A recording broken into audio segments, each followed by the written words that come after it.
Goodie bags handed out at an outdoor show have some parents upset. One of the items inside the bag was a spring-loaded steel trap, something not everyone feels is suitable for children.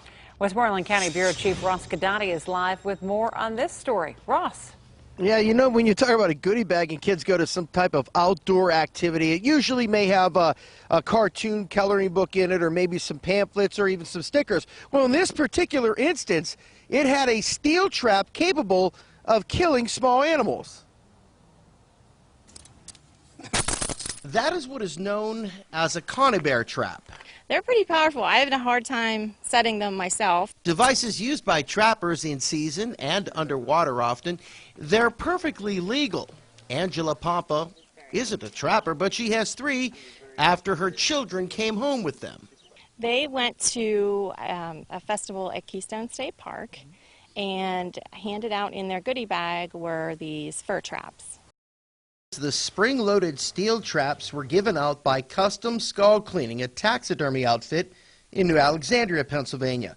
Papa says they should have never been offered in the first place. My main concern is children hurting themselves. Animals could come across these traps, and pets. And Angela Pampa knows all too well about that. A few years ago, we found a cat in a fur trap with her leg stuck in it, and she had to have her leg amputated. However, the traps, once again, are legal.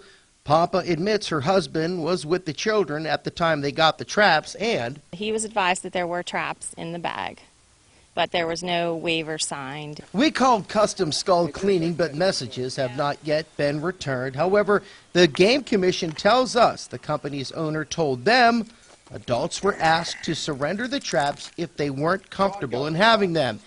And Papa says Custom Skull Cleaning offered educational material on trapping, as well as there was a demonstration on how the traps are used. Legal or not, Papa says kids shouldn't be near these things. I'd like to have him possibly contact those people and make sure that they're either using them properly or that they bring them back. I think that some children will use these without parental supervision and could possibly harm somebody. As a matter of fact, these unsupervised traps in the past have resulted in children having major injuries to their extremities, and if you go online, it doesn't take much to type in these traps and see what they've done to pets and so forth. But it's important to note, they are legal, but only when used in season by a licensed trapper, and that is what a lot of people are upset about. The Game Commission telling me they received several calls about these traps as well. Reporting live, Ross Goodie, KDKA-TV News.